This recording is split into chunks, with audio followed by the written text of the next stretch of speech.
Այս տարի, մոտ 2 ամիս առաջ, օգոստոսի 8-ին ստորագրվեց Հայաստանի Հանրապետության եւ Ադրբեջանի Հանրապետության միջև խաղաղության եւ միջպետական հարաբերությունների հաստատման մասին համաձայնագիրը։ Այն մեր նեոբոլշևիկյան կառավարության կողմից ներկայացվեց որպես այսպես կոչված խաղաղության օրակարգի համար մեծ ձեռքբերում։ Այդ թղթի կտորով հպարտորեն ու աներեսաբար ուզում են մեզ համոզել, որ Ադրբեջանի նման հայատյաց ու ահաբեկչական պետության հետ հաստատ խաղաղություն է երաշխավորելու, որը պարզապես անհեթեթություն պետք է համարվի ամեն ողջամիտ հայի համար։ Ռուսամետները կողմ են նոյեմբերի 9-ի հայտարարությանը եւ դեմ օգոստոսի 8-ի համաձայնագրին, իսկ արևմտամետները կողմ են օգոստոսի 8-ի համաձայնագրին եւ գրեթե բոլորը դեմ նոյեմբերի 9-ի հայտարարությանը։ Իսկ հայամետ ազգայնականները երկու փաստաթղթերին դեմ են, քանի որ երկուսն էլ Հայաստանի համար նվաստացուցիչ ու հակահայկական են,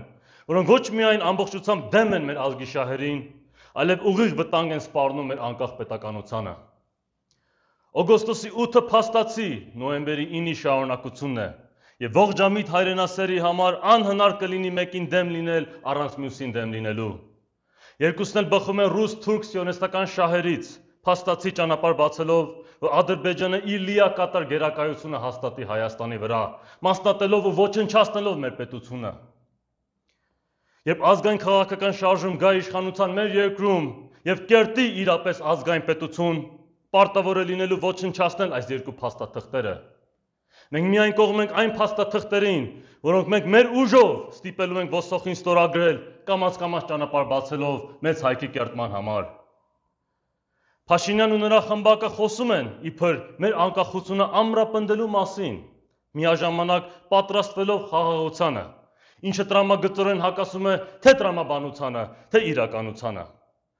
Ցանկացած ազգային պետություն, որն իսկապես ձգտում է ամրապնդել իր անկախությունը եւ հզոր երկիր կառուցել, ոչ թե պետք է պատրաստվի խաղաղությանը,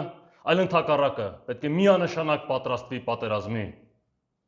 Եվ յուրաքանչյուր ժողովուրդ, որ անվտանգության համար պատրաստ է հողեր եւ դրանով իսկ անկախություն զիջել, ի վերջո չի ունենա ոչ անկախություն, ոչ էլ առավել եւս անվտանգություն, որովհետեւ իրական ու երկարատև անվտանգություն անհնար է առանց անկախության, ինչպես մեր ազգի պատմությունը բազմիցս ցույց է տվել, հատկապես վերջին 150 տարում։ Մենք սին հույսերով չենք ապրում ու ինքնախաբեությամբ չենք զբաղվում։ Գիտենք, որ անվտանգ ու անկախ պետություն կառուցելու միակ ձևը պատերազմին եւ դաժան պայքարին ամեն կերպով պատրաստվելն է։